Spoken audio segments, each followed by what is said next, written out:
యెషయా 59వ అధ్యాయం 1వ వచనం చూడండి. రక్షింప నేరక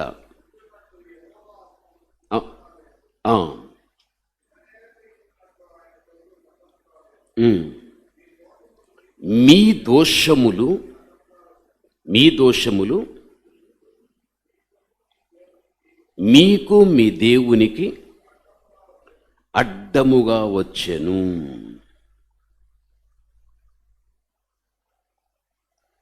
మనిషిని రక్షించటానికి దేవుని చెయ్యేమి కురుచకాలేదు. ఆయన బాహువు లోకములో చెదిరి ఉన్న వ్యక్తులందరి మీద కూడా ఆకాశ విశాలము పరచబడినట్లుగా ఆయన హస్తం అంత పరచబడి ఉంది.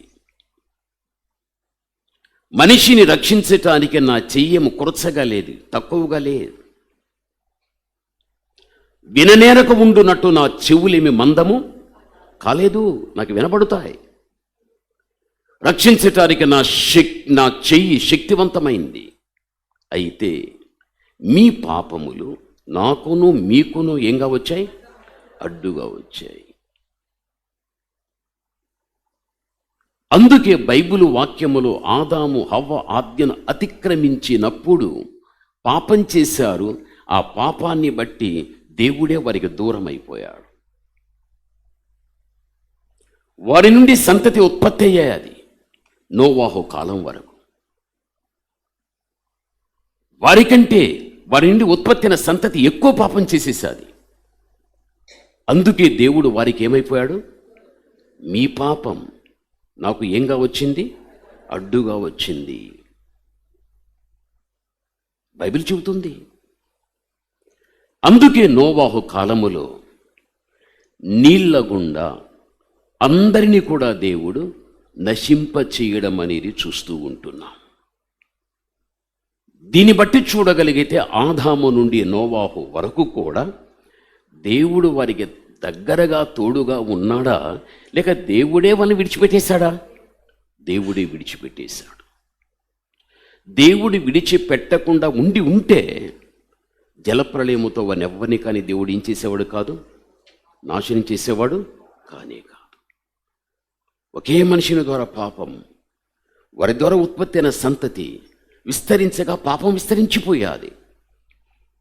వారికి దూరమైపోయినటువంటి దేవుడు వారి పాప ఫలితముగా దేవుడే జలప్రళయముతో నాశనం చేసేసాడు. ఆ తర్వాత దేవుడు ఏం చేశాడు తెలుసా? అదే మీరు ఆదికాండం మీరు చూడండి, 8వ అధ్యాయం 21వ వచనాన్ని చదువుకుందాం. భూమిని ఏం చేయనంటున్నాడు? నేను శపించాను. బాల్యము నుండినే మనుషుల్లో ఏముంది? చెడ్డ మనస్సు అనేటి ఉంటున్నది. కాబట్టి నేను వారిని ఏం చేయను? వారిని సంహరింపను. 3వ అధ్యాయం 15వ వచనం వెనుకున్న వారు చదువుతారు. అమ్మ స్త్రీలు మీరు కూడా చదవండి మా. మరియు నీకును స్త్రీకిని నీ సంతానానికి ఆమె సంతానానికి వైరము కలుగజేసేదను. అది నిన్ను తల మీద కొట్టును, నీవు దానిని మడిమ మీద కొట్టుదు అని చెప్పాను. అది అనేటువంటి మాటకు పుట్టినోట్ల అర్థమేమ్మా? అది అనే మాటకు పుట్టినోట్ ఏం రాశాడు? ఆయన. ఆయన, అది అనగా ఆయన. ఎవరాయన? స్త్రీ సంతతిలో పుట్టినవాడు. దేవుడు ఒక్కడే స్త్రీ సంతానం. భూమి మీద ఉన్న ప్రతి మనుష్యుడు కూడా పురుష సంతానం. ఎందుకు అనగా స్త్రీ పురుషుల సంపర్కముతోనే సంతతి ఉత్పత్తి అయ్యాలి. అయితే మరియమ్మ తల్లి ఏ యోసేపుకు ప్రధానము చేయబడ్డదో ఆ యోసేపు యొక్క ప్రమేయము తీసుకుని క్రీస్తు ప్రభువుని గర్భము ధరించి కని ఉంటే కూడా యేసుక్రీస్తు కూడా పురుష సంతానమయ్యుండు. యేసుక్రీస్తు ఆ విధంగా పురుష సంతానము కాదు. ఆయన ఒక్కడి స్త్రీ సంతానం. అందుకే ఇక్కడ దేవుడు అంటున్నాడు, స్త్రీ సంతతిలో నుండి ఒక వ్యక్తి వస్తాడు అని. ఆయనే యేసుక్రీస్తు. ఆయన వచ్చి ఏం చేస్తాడు అంటే తల మీద నిన్ను కొడుతాడు. ఆయన తల మీద నిన్ను ఏం చేస్తాడు? కొడుతాడు. నీవు మడిమి మీద నువ్వు కొట్టుదువు. ఆయనే యేసుక్రీస్తు. తల మీద వాని కొట్టగలుగుతాడు నీకు అర్థం అవటానికి. ఏదైనా ఒక పాము మనకు కనిపించింది అనుకోగాక మొదట మనం ఎక్కడ కొడతాము?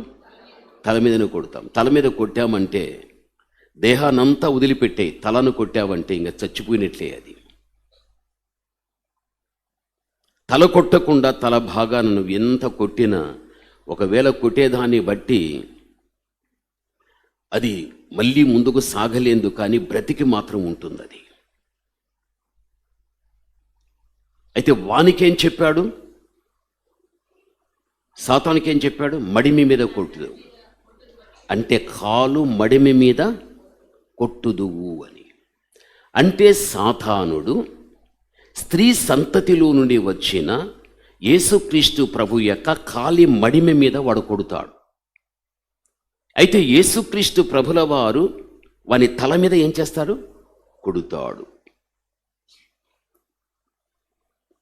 అసలుకు స్త్రీ సంతతి అనే క్రీస్తు ప్రభుల వారు వానిని ఎక్కడ తల మీద కొట్టి చంపేశాడు, లేక సాతానుడు ఎక్కడ స్త్రీ సంతతి అనే క్రీస్తు ప్రభుల వారి కాలి మడిమను కొట్టగలిగాడు అనేది మనం ఆలోచించగలిగితే, యేసుక్రీస్తు ప్రభు కన్య మరియ గర్భములో పరిశుద్ధాత్మ యొక్క ప్రమేయముతో ఆయన జన్మించిన తర్వాత ఆయన ఎక్కడ వాణ్ణి కొట్టాడు అంటే బైబిల్ బాగా చెబుతుంది మనకు. హెబ్రీ పత్రిక మీరు చదవకండి, నేను చెప్పేస్తాను.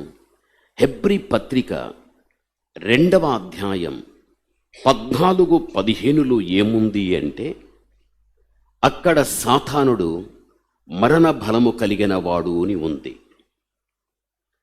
క్రీస్తు శిలువలో మరణ బలము కలిగిన వానిని తన మరణము ద్వారానే మరణ బలము కలిగిన వాణ్ణి నాశనము చేసి మరణానికి దాసులమైన వాళ్ళందరినీ కూడా ఆయన విడిపించెను అని బైబిల్లో ఉంది. సైతాను ఎవరు?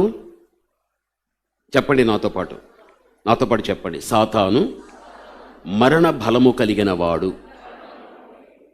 మనమందరం వాని చేతిలో ఉండుటను బట్టి మనము కూడా మరణానికి దాస్యమైపోయాం. స్త్రీ సంతతి నుండి క్రీస్తు వచ్చి తన మరణము ద్వారానే మరణ బలము కలిగిన వాణ్ణి నాశనము చేసి మరణానికి దాసులైన మనలను ఆయన విడిపించెను. మనము మరణానికి దాసులైపోయాం. పాపం వల్ల వచ్చే జీతం ఏది? పోనీ పాపానికి మూల పురుషుడు ఎవరు? సాతానే. పాపానికి మూల పురుషుడు సాతానే. ఈరోజు మన పాపం చీటును బట్టి పాప ఫలితమైన మరణములో మనం ఉంటున్నాం. మరణ దాస్యములో మనం ఉండగలిగాం. అందుకు స్త్రీ సంతతి నుండి పుట్టుకొచ్చిన యేసుక్రీస్తు ప్రభుల వారు మరణ బలము కలిగిన వాణ్ణి తన మరణము ద్వారానే నాశనము చేసి మరణానికి దాసులైన మనల్ని ఏం చేశాడు? దేవుడు విడిపించగలిగాడు. అంటే సిలువలో దేవుడు వాని తల చిదుకుగొట్టేశాడు. తన మరణము ద్వారానే మరణ బలము కలిగిన సాతానుని చిదుకుగొట్టేశాడు. వాని చేతిలో నుండి దేవుడు మళ్ళీ ఏం చేశాడు? విడిపించెను. అందుకే వాని నువ్వు తల మీద కొడుతూ ఉంటే ఆ విధంగా దేవుడు తన మరణము ద్వారానే మరణ బలము కలిగిన వాణ్ణి నాశనము చేసేశాడు. ఇప్పుడు వాడు ఎక్కడ? స్త్రీ సంతతి అని క్రీస్తు ప్రభు యొక్క మడిమును కొట్టాడు. బైబిల్ మా చదువుకుందాం. యెషయా గ్రంథాన్ని నీవు చూడు, 53వ అధ్యాయం 5వ వచనాన్ని చదువుకుందాం. మన అతిక్రమ క్రియలను బట్టి అతడు గాయపరచబడెను. చూడండి, ఇది మీరు అర్థం చేసుకోవాలి. మన అతిక్రమ క్రియలను బట్టి ఆయన ఏమయ్యాడు? గాయపరచబడ్డాడు. అయితే దేవుడు చెప్పిన మాట ఏమిటి? ఏ సాతానా, నీవు స్త్రీ సంతతిలో నుండి పుట్టినటువంటి యేసుక్రీస్తు ప్రభు యొక్క కాలి యొక్క మడిమను నువ్వు గాయపరుస్తావు. యేసుక్రీస్తు సిలువ వేసినప్పుడు ఆయన దేహంలో బలమైన గాయాలు, అయితే ఆయన పాదములకు గాయం ఎట్లా కలిగింది?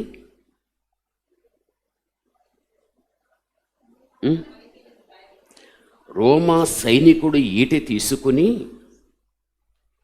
యేసు ప్రభు యొక్క ఒక పాదం, ఆ పాదం మీద మరో పాదాన్ని పెట్టి రోమా సైనికుడు అక్కడ మేకుని పెట్టి సుత్తితో ఏం చేశాడు? కొట్టాడు. కొట్టగా ఒక పాదములో దిగింది, ఆ పాదానికి మరో పాదము అతికింపబడి ఉంది కాబట్టి పాదములో దిగి, పాదము కింద ఉన్న పాదములో దిగి, ఆ పాదము ఎక్కడైతే గాన సిలువుకు ఉంటున్నదో దానికి బంధింపబడిపోగలిగాది. దీంట్లో దిగింది మేకు, దీని కింద ఉంది ఇంకొక హస్తం, ఇది దిగి ఈ హస్తాన్ని తాకి కిందికి వచ్చాది. గాయం బాధ ఇస్తుందా ఇవ్వదా? ఇస్తుంది. నువ్వు మడిమను కొట్టెదవు. క్రీస్తు ప్రభు యొక్క కాలి మడిమకు గాయము కలిగింది. ఆ గాయం ఎందుకు కలిగింది మీరు చదివారు ఇప్పుడే. మీ అతిక్రమములను బట్టి ఆయన గాయపరచబడెను. మన పాపాన్ని బట్టి గాయపరచబడ్డాడు. పాపానికి మూల పురుషుడు సైతానైతే వాని మూలన వచ్చిన పాపాన్ని మనుషుడు చీటును బట్టి ఆ పాపము యేసుక్రీస్తు ప్రభువు నీ దగ్గర నా దగ్గర ఉంచనివ్వకుండా మన పాపాన్ని క్రీస్తు తన మీద వేసుకున్న పాపాన్ని బట్టి ఆ పాపపు యొక్క క్రియను బట్టి ఆయన యొక్క కాలి మడిమనేటి దాని మీద ఏమి రేపబడ్డది? గాయము రేపబడగలిగాది. కొంచెం లోతుగా అర్థం చేసుకోవాలి. దేవుడు చెప్పిన మాట, స్త్రీ సంతతిలో వచ్చినటువంటి క్రీస్తు ప్రభువు నీ తల చిదుగొడతాడన్నాడు. చిదుగొట్టేశాడు. నువ్వు మడిమి మీద నువ్వు కొట్టగలుగుతావు అంటే వాడు గాయం చేశాడు అంటే దాని అర్థం ఏంటి తెలుసా? క్రీస్తు ప్రభు యొక్క ప్రాణాన్ని తీయటానికి మనకి అధికారము. ఒక గాయం కలిగింది అంటే గాయాన్ని బట్టి బాధ ఉంటుంది, వేదన ఉంటుంది. అంతవరకే వేదన బాధ వాడు కలిగించగలిగాడు, కానీ క్రీస్తు వాని చంపినట్లు వాడు క్రీస్తుని చంపడానికి శక్తి వానికి లేదు. అది ఇందులో ఉన్న అర్థం. అది కాబట్టి యేసుక్రీస్తు ప్రభుల వారు ఆయన పుట్టాడు. ఆయన పుట్టి వాని చంపి వాని ద్వారా రేపబడిన గాయం వేదన బాధ కలిగించింది. అదే మడిమి మీద కొట్టడం. మనం అనుకుంటాం రోమా సైనికుని యొక్క మేకు క్రీస్తు పాదములో దించి, అది కాదు. మానవ పాపం ఒక మేకుగా తయారై క్రీస్తు పాదములో దిగగా ఆ మడిమ పడగా గాయము రేపబడగా వేదన బాధ పుట్టుకొచ్చాది. ఇది క్రీస్తు ప్రభువు జన్మించడములో అనేకమైన ఉద్దేశాలలో ఒక ఉద్దేశమై ఉన్నది ఇది కూడా అని మనం అర్థం చేసుకోవాలి. ప్రభునందు ప్రియమైన వాళ్ళ, ఎందుకు తెలుసా? అని తీర్మానం చేసుకోగలిగాడు. ఇంకా భూమిని శపించను, మానవుడు పాపం చేశాడు కాబట్టి వాని పాపాన్ని బట్టి నేను వాని సంహరించను. ఆ తర్వాత దేవుని స్త్రీ సంతతిలో ఒక వ్యక్తిని పంపిస్తాను. ఆ పంపడిని యేసుక్రీస్తే కన్య మరియ గర్భములో జన్మించడం. ఎందుకు అంటే ఆయన మనకు ఏంగా ఉండటానికి, తోడుగా ఉండటానికి. యెషయా ద్వారా ఈ మాట పలికించాడు.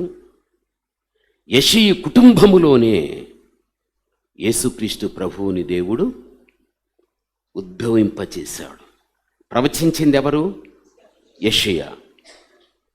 ఎవరి కుటుంబములో ఉద్భవించాడు? యెషయి. యెషయా వేరు, యెషయి వేరు. యెషయా ద్వారా వచ్చింది ప్రవచనం. అయితే యెషయి కుటుంబములోని యేసుక్రీస్తు ప్రభు ఏమయ్యాడు? ఉద్భవించాను అని బైబిల్ చెబుతుంది. బైబిలు గ్రంథంలో మనం చూస్తే ఒక యెషయా కాదు, ఒక మీకా కాదు, ఒక దానియేలే కాదు, ఇలా బైబిల్ గ్రంథంలో యేసుక్రీస్తు ప్రభు జన్మించగలుగుతాడని మన ఆదిమ పితరులు అయినటువంటి ప్రవక్తలు ప్రవచించగా ఆ ప్రవచన నెరవేర్పు క్రీస్తు యొక్క కాలములో నెరవేర్చబడిపోగలిగాది. ఆయన లోకానికి వచ్చిన తర్వాత ఆయన మనలను తోడుగా ఉండటానికి ఆయన లోకానికి రాగలిగాడు. జలప్రళయానికి ముందు వారి పాపాన్ని బట్టి విడిచాడు. తర్వాత నేను ఇలాంటి పని నేను చెయ్యనన్నాడు. దేవుడు స్త్రీ సంతతి నుంచి ఓ వ్యక్తి వస్తానన్నాడు. ఆ ప్రభువే వచ్చేశాడు. ఆ వచ్చినట్టు ప్రభువు ఇమ్మానుయేలుగా వచ్చాడు.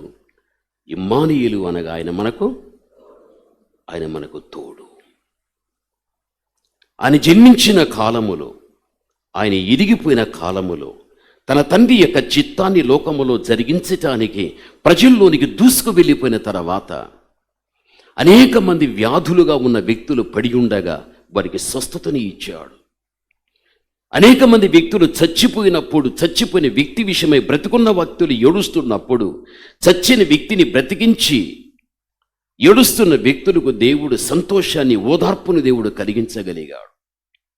అనేక అద్భుతములు చేశాడు. క్రీస్తు ప్రభువు చేసిన మొట్టమొదటి అద్భుతం ఏమిటి అంటే నీళ్లను ద్రాక్షరసంగా మార్చేశాడు.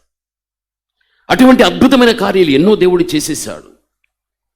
మానవ యొక్క జీవితంలో మనుష్యుడు ఎలా బ్రతకాలో, ఎలా జీవించాలో, ఎలా నడవాలో దానికి సంబంధించినటువంటి పరసంబంధమైనటువంటి సత్యాన్ని సంపూర్ణముగా మానవ అంతరంగానికి గోచరమయ్యే రీతిగా దేవుడు బోధించగలిగాడు. ఆయన మాట్లాడిన మాటలు భూమి మీద పుట్టిన ఏ వ్యక్తి కానీ ఇది వరకు పుట్టలేదని ఆ రోజుల్లో వదంతి పుట్టుకొని వచ్చేసారి. అటువంటి చక్కని సందేశాన్ని ప్రజలకు అందించడం, అనేక స్వస్థతలు చెయ్యడం, అద్భుతమైన కార్యాలు చెయ్యడం, ఇవన్నీ ప్రజలకు చేస్తున్నాడు అంటే ఆ రోజు నుంచి ఈ రోజు వరకు ప్రజల దగ్గర దేవుడు ఏమై ఉన్నాడు?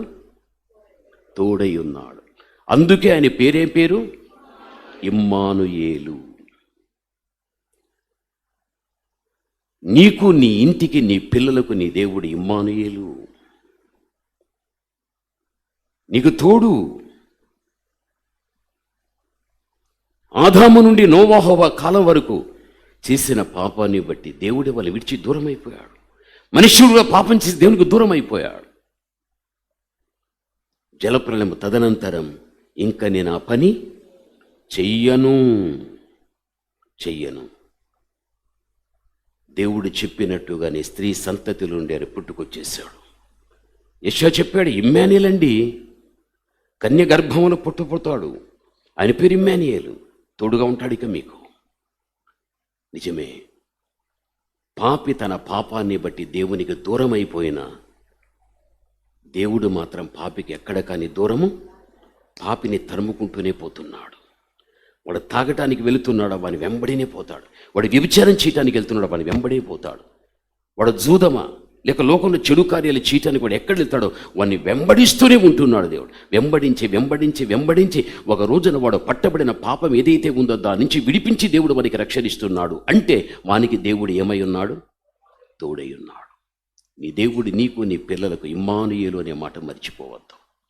ఆయన తోడుగా ఉంటున్నాడు కాబట్టి ఈ రోజుల వరకు నువ్వు ఉన్నావు, అన్ని విధాల క్షేమంగా నీవు ఉంటున్నావు. బైబిల్ అదే మనకు చెబుతూ నాకెక్కడ తోడుగా ఉన్నాడని ఓసారి నీకు ఒక ధర్మ సందేహం వచ్చేస్తూ ఉంటుంది. నువ్వు పడక మీద ఉన్నప్పుడు, దేవా వ్యాధిగ్రస్తులై పడక మీద పడ్డాను, ఈ వ్యాధి నన్ను లేవనివ్వకుండా, నిలవనివ్వకుండా, నడవనివ్వకుండా ఈ పడక మీద పడేసేదయ్యా. పడక మీద నువ్వు చేసిన ప్రార్థన దేవుడి మీ పైకి లేపలేదా, నిలపలేదా, నడిపించలేదా? అప్పుడు దేవుడు నీకు తోడున్నాడా లేదా?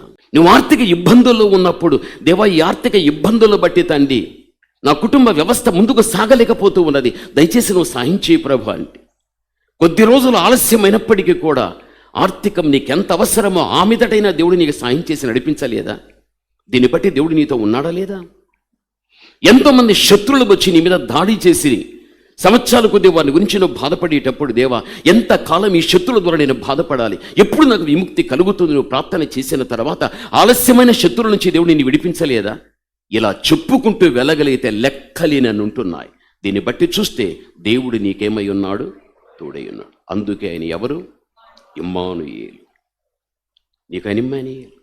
ప్రభునందు ప్రియమైన వాళ్ళ, ఆపదలో కానీ అపాయాల్లో కానీ జీవితంలో ఏదైనా నువ్వు తీసుకోగాక నిన్ను కాపాడే దేవుడు ఉంటున్నాడు అన్న విషయం నువ్వు మర్చిపోవద్దు. భూమి మీద దేవుని పిలుపును అందుకునేంత వరకు ఆయన నీకు ఇమ్మానుయేలు, ఆయన నీకు తోడు. బ్రతికున్నప్పుడు నీ పిల్లలు ఎంత మంచిగా ఉండాలని తల్లివిగా తండ్రిగా నువ్వు కోరుకుంటావో, నువ్వు బ్రతికినంత కాలమే కాదు దేవుడు వారి మంచిగా ఉండేది, నీవి తనువు చాలించిన తర్వాత కూడా నీ పిల్లలు క్షేమంగానే ఉంటారు. ఎందుకు అంటే ఆయన నీకు నీ పిల్లలకేమై ఉన్నవాడు? తోడే. అందుకని అంటాడు, యుగ సమాప్తి వరకు సదాకాలం నేను మీకేమై ఉంటాను? తోడుగా నేను ఉంటున్నాను. ఎక్కడ కానీ దేవాతి దేవుడు నీకు నీ పిల్లలకు తోడుగా ఉన్నప్పుడు నీ పిల్లలను ఎక్కడ కానీ సాతానుడి యొక్క చేతిలో దేవుడు పట్టనివ్వడు, సాతాను చేతికి అప్పగించడు. ఒకవేళ సాతానుడు పట్టుకున్నా దాని నుంచి విడుదల కలిగించి ఆ బిడ్డలను తిరిగి నీ బిడ్డలుగా నిలువబెట్టి నీ కళ్ళ ఎదుటే నీవు సంతోషించే కార్యాలు నీ పిల్లల జీవితంలో నువ్వు చూడగలుగుతావు. నీ దేవుడు నీకే కాదు నీ పిల్లలు కూడా ఆయన ఏమై ఉన్నవాడు అంటే ఇమ్మానుయేలుగా ఉన్నాడు.